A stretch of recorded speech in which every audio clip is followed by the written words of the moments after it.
عليكم، ان شاء الله تكونوا كامل بخير وبصحة جيدة. صلوا على الحبيب المصطفى عليه افضل الصلاة والسلام. اليوم ما شاء الله طليت عليكم بميني بيتزا، وصفة بزاف رائعة سهلة بدون دلك بدون تعب، يعني في وقفة تحضريها وبكمية ما شاء الله. نتمنى تعجبكم الوصفة. ما تنساوش دائما خلوا لي تعليقاتكم الشابة وخلوا لي جيم. مشاهدة ممتعة للفيديو ونبداو على بركة الله.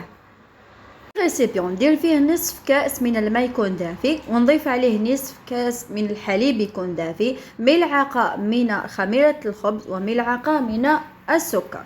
راح نضيف عليهم حوالي 5 ملاعق من الفرينة، نخلطهم جيدا ونغطي الخليط تاعي. هنا ذي كمرحلة الأولى. بعد ما نخلطهم مليح ونغطيت الخليط نخليه يرتاح جيدا، يعني حتى تتفاعل جيدا الخميرة مع باقي المكونات. هنا راح نحضر معكم صلصة الطماطم، اللي هذه الصلصة بزاف رائعة وبزاف هايلة، يعني ماشي غير للبيتزا، تقدروا تستعملوها حتى لجراتا ولا حتى مملحات أخرى. هنا في مقلة درت كمية من الطماطم، يعني على حسب المقدار اللي عندكم، حوالي 3 حبات كبار، وعندي 2 حبات كبار من البصل. هنا الطماطم يا البنات كيما راكم تشوفوا راهي شويه خضراء، يعني ماشي حمراء طيبه هذيك الشابه، لكن نتوما ديروا تكون طيبه باش تجيكم لاصوص تاعكم بزاف بنينه وما تكونش فيها الحموضيه. راح ندير فيها ملعقه كبيره من الطماطم المصبره، العكري، الملح، فلفل اسود، يعني تبلوا الخليط تاعكم. نضيف عليه وريقه من الرند والزنجبيل، نغطي الخليط تاعنا ونخليه على نار قليله. ما تنساوش الزيت، نخليه على نار قليله حتى يطيب جيدا.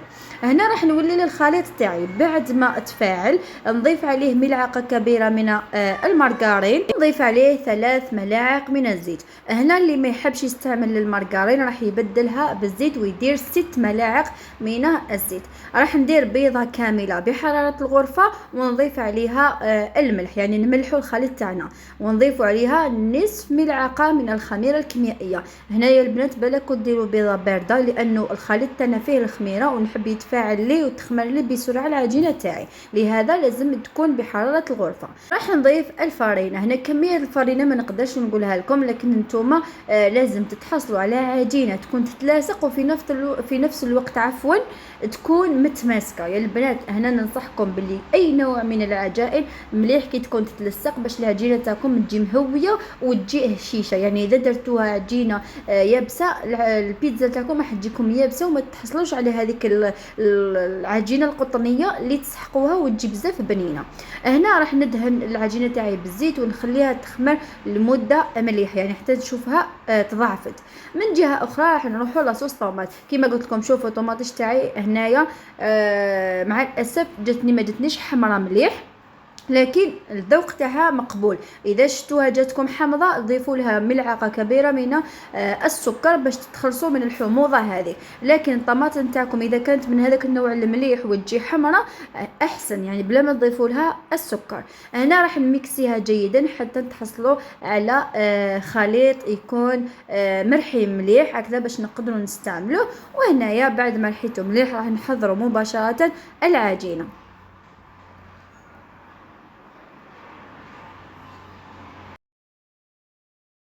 العجينه تاعي بعد ما خمرت وتفاعلت راح نرش طاوله العمل. هنا تتلصق معكم، لازم تتحكموا فيها واستعينوا دائما بالفرينه باش تجيكم سهله في الخدمه. راح نقطع كامل العجينه تاعي على شكل دوائر صغيره، لانه الميني بيتزا ما تجيش كبيره بزاف. هنايا تشكلوها بهذه الطريقه. هنا اللي ما يحبش الطريقه هذه يقدر يفتح العجينه، لكن تتلصق معكم.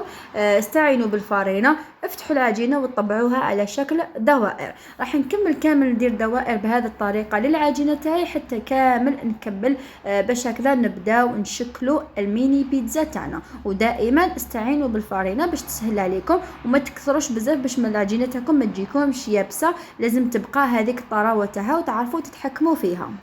وهنايا راح نولي الكره اللي كورناها كامل في الاولى، يعني تكون خمرت شويه ونحطت هكذا، راح نبداو نشكلوهم بكل سهوله. كما قلت لكم هذه بيتزا ما تشدش الوقت، بدون عجز بدون كامل تعب. راح نحلها بهذه الطريقه على شكل دوائر ونحط في السنيوه مباشره. هنايا الفرن يكون شاعل من قبل على اعلى درجه. اللي يشعل الفرن تاعهم من تحت ومن الفوق شعلوه من تحت ومن الفوق على اعلى درجه، اللي يشعل من تحت فقط شعلوه يعني 21 دقيقة من قبل. لازم الفرن تاعكم يكون سخون جيدا.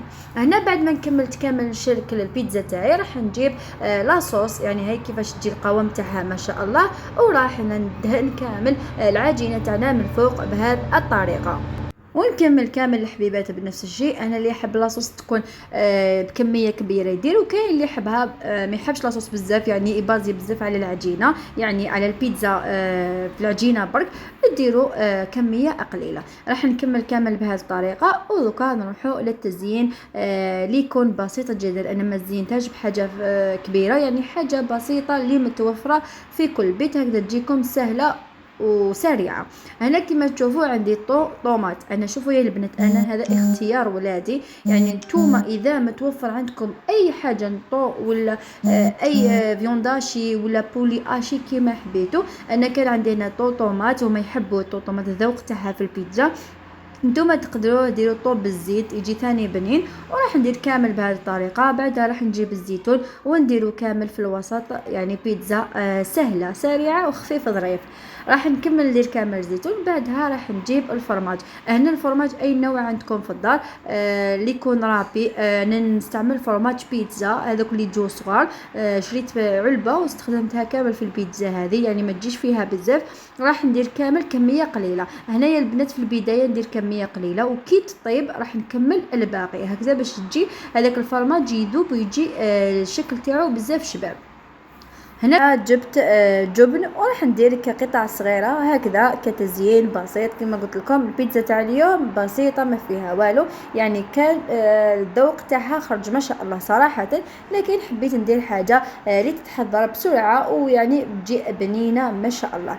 بعد ما نكمل كامل الفرماج تاعي بهذه الطريقه راح ندخل مباشره البيتزا تاعي للفرن. هنا طفيوها من الفوق وخلوها شاعله من التحت، وخلوا مره على مره طلعوا عليها. وهي لك البيتزا تاعي بعد ما طابت، يعني اذا نجحت العجينه تاعكم تشوفوا البيتزا تاعكم دارت كامل فقاعات، يعني العجينه تنفخت.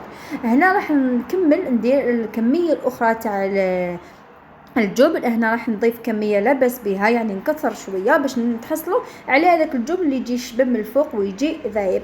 راح نكمل كامل نديرها ونعاود نرجعها للفرن. كي نرجعها من الفرن نشعلها من الفوق هكذا باش خاطر راهي طيبه ما خصها والو، نشعلها برك من الفوق باش الفرماج تاعي يذوب. البيتزا تاعي راهي واجده، شكلها ما شاء الله وذوقها ولا اروع. يعني البنه تاعي البنات ما شاء الله جربوها وعلى ضمانتي، وصفه تستحق التجربه. مع اقتراب رمضان نحبوا بزاف التغييرات ونحبوا بزاف التنوع، لهذا جربوا هذه الوصفه وعلى ضمانتي حبوها صغار وكبار تجي رائعه. راح نقسم لكم حبه وتشوفوا القوام تاعها تجي منفخه وتجي ما شاء الله يا البنات. نتمنى تعجبكم ونتمنى تجربوها لان حقيقه تستحق التجربه، تجي رائعه في البنه. ان شاء الله الفيديو تاع اليوم يكون عجبكم وتكونوا استفدتوا مشاهده ممتعه للفيديو. ما تنساوش دائما تشجعوني بتعليقاتكم المحفزه، جيم واشتراك وفعلوا الجرس باش يلحقكم كل ما هو جديد ان شاء الله. دمتم في رعايه الله وحفظه، الى فيديو جديد باذن الله.